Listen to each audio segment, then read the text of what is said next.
Today I want to do something a little different. I want to spend a day creating the way I did before social media.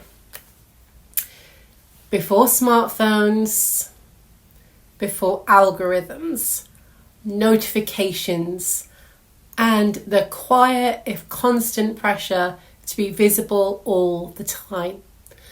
A day that feels a little like the late 90s, early 2000s, when creativity was slower, private, and in many ways softer. This isn't about pretending that the past was perfect. And it's definitely not about rejecting modern life. It's about remembering what creativity felt like before it had an audience.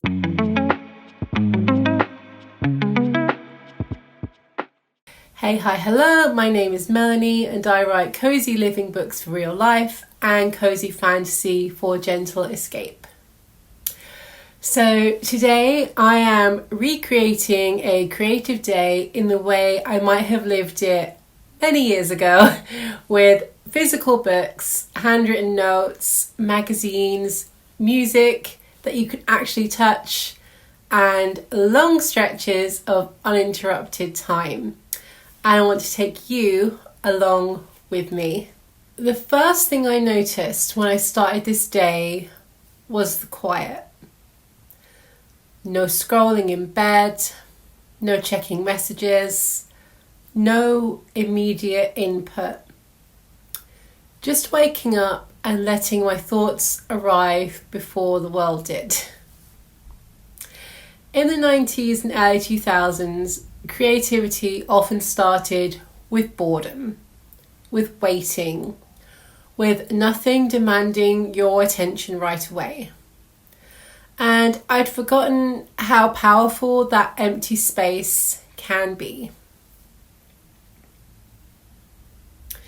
Instead of opening an app, I reached for something physical, a notebook, a pen, a book I've already loved once before. There's something grounding about touching the tools of your creativity, about feeling the weight of them in your hands. It immediately slows you down. When I was younger, so much of my inspiration came from magazines, from library books, from dogged paperbacks passed between friends. You didn't search for inspiration, you stumbled into it. And that changes the way ideas form. As I moved through the morning, I played music the old-fashioned way. An album from beginning to end. No skipping. No playlist designed to optimize my mood. Just letting the sound shape the atmosphere of the room. One thing that surprised me was how deeply I focused. Without constant interruptions, my attention settled naturally. I stayed with my thoughts for longer and I didn't rush to define or explain them. Ideas unfolded instead of being forced. When it came time to write, I wrote by hand, messy, imperfect, with crossed out sentences and half-formed thoughts. And instead of feeling frustrating, it felt freeing because no one was going to see this. In the 90s and early 2000s, most creative work was private by default. You wrote in journals. You filled notebooks. You made things without immediately thinking about how they would be received. That privacy gave creativity room to be honest. I didn't worry about whether what I was writing was good.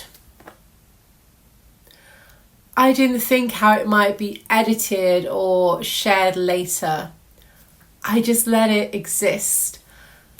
And I realised how rarely I let my creativity do that now. Later in the day, I took breaks the way I used to, not by switching apps, but by changing rooms, by making tea, by tidying a small space, movement instead of stimulation. There was a rhythm to the day that felt almost forgotten. Create, pause, return.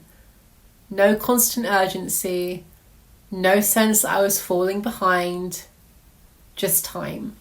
What stood out to me most was how gentle the whole day felt. Not lazy, not unproductive, gentle. Creativity didn't feel like something I had to push or manage. It felt like something I was accompanying. As the afternoon moved into evening, I noticed something else. I felt less tired than usual. Not because I'd done less, but because my attention hadn't been pulled in 100 different directions. My mind felt quieter. This kind of day isn't realistic every day, and it's not something I want to turn into a rule or a performance. But it reminded me of something important. Creativity thrives when it feels unobserved. When everything we make is immediately shared, measured and reacted to, it's easy to lose touch with why we create in the first place. This day brought me back to that quieter reason. It also made me think about how many of us grew up loving stories, books, music and art long before we ever thought about platforms or audiences. That love didn't disappear. It just got buried under noise. Recreating this kind of creative day isn't about going backward. It's about bringing some of that slowness forward.